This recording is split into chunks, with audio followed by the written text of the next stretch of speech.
Hey there, everybody. It is Mr. Frost again, coming to you on this wonderful Thursday. Today's lesson, I think you all are going to enjoy. We are thinking about physiological. Sorry, there's a little fly in my face.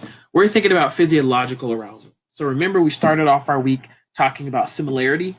We moved on to mere exposure, and now we are going to be talking about physiological arousal as our last point. Okay. So by the end of this lesson, you should have an understanding of what misattribution of arousal means, and then also be able to explain the excitation transfer effect. And I'll tell you in advance, the excitation transfer effect and misattribution of arousal are very similar to each other. So if you know one, you likely will know the other.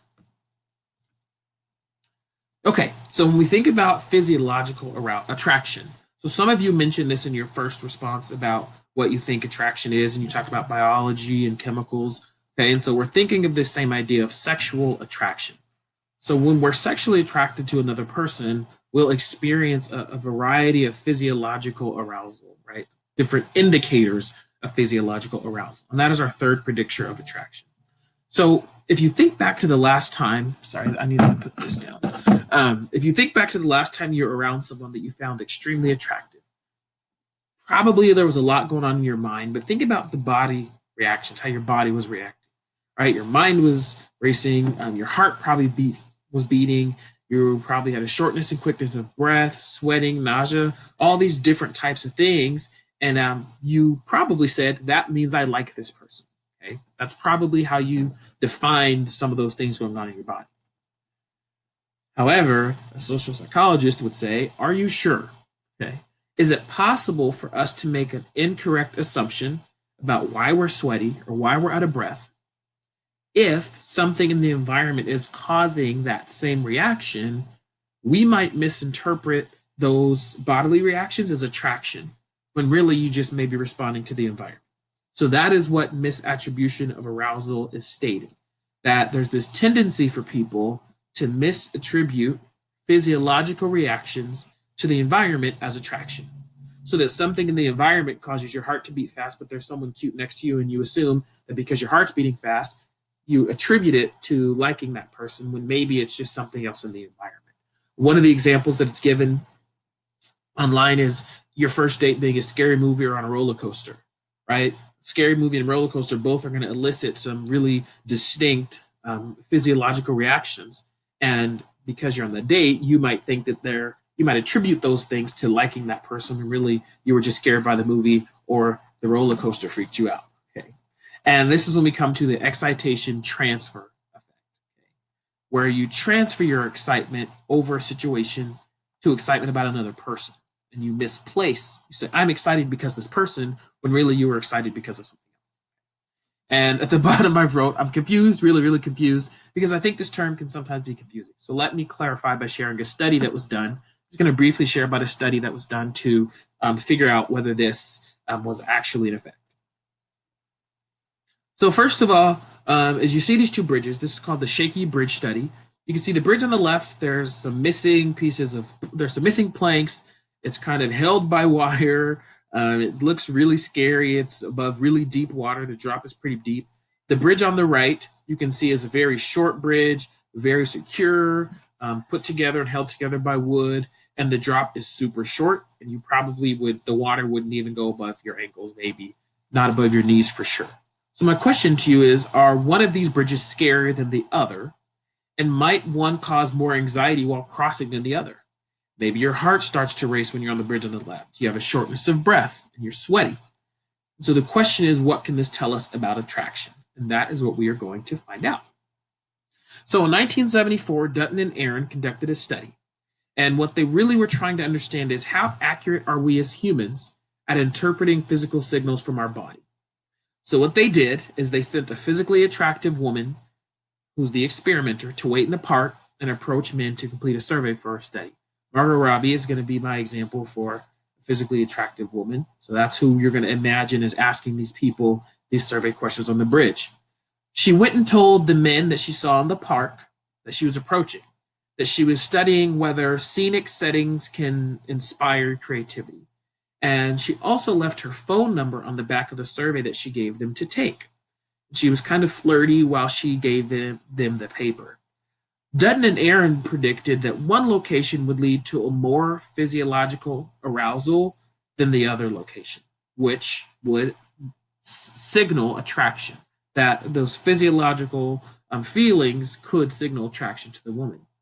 These locations were near two bridges, just like the bridge that I showed you on the last slide. Okay, one bridge was sturdy and made of wood. It had high handrails, and the drop was only about 10 feet. The other bridge was a 440-foot suspension bridge made of individual wood boards that were strapped together with cable. So the bridge often shaked and swayed in the wind. And I want you to try to imagine you're on that bridge. Some of you might be so afraid of heights that just freaked you out already. How would your body react to that bridge? Essentially, in this study, they wanted to know if you sent a pretty woman to survey men in two different locations after they crossed the bridge. So she surveyed them after they crossed the bridge. Would the type of bridge, scary or safe, impact whether or not they found the woman attractive? And the way that they measured this, their operational definition, was if the men called her back or not, right? Because remember, she gave them all her phone number on the survey. So you're a man, you're walking in this park, you cross a really scary bridge, and at the end of it is this beautiful woman standing there saying, take this survey, wink, wink, also my number's on the back. Take the same situation, you're a man, you cross a very safe, small bridge, there's a pretty woman standing there, take this survey, wink, wink, my number's on the back. Okay, so here's the results. So the results are 50% of the men who crossed the shaky bridge, the sketchy bridge, called the woman back, while only 12.5% of the men from the stable bridge called her back. In research, we call this statistically significant. That difference between the 50% response rate to the 12% response rate, that is significant enough that we can start to make some judgments, we can start to make some assumptions, we can start to make some statements based off of that difference, okay? Misattribution of arousal would suggest that men who crossed the shaky bridge were already physiologically aroused from crossing the bridge, right? They had some fear and anxiety by crossing the bridge. So once they saw this woman, they were already hyped up. They already had these feelings, these emotions. And this would suggest that they transferred those feelings to her, right? You've passed the bridge now. You're watching this woman. It's not like those things just go away. It's likely that they attributed or they transferred their excitement to the woman. And despite the same woman, because remember, so you can say, well, oh, no, that's not true. She probably was just really pretty.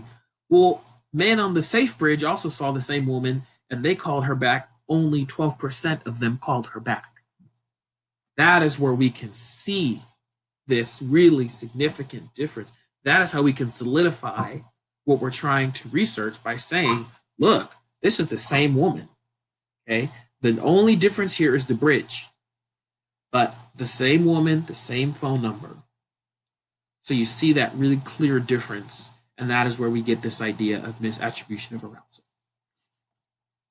So in summary, attraction is linked to physiological changes, such as increased heart rate, breathing, and sweating. However, these same physiological changes can occur for other reasons and be incorrectly misinterpreted as attraction. And this tendency is called misattribution of arousal. So that is the difference that we see here, and that is the third and final indicator of attraction in social psychology.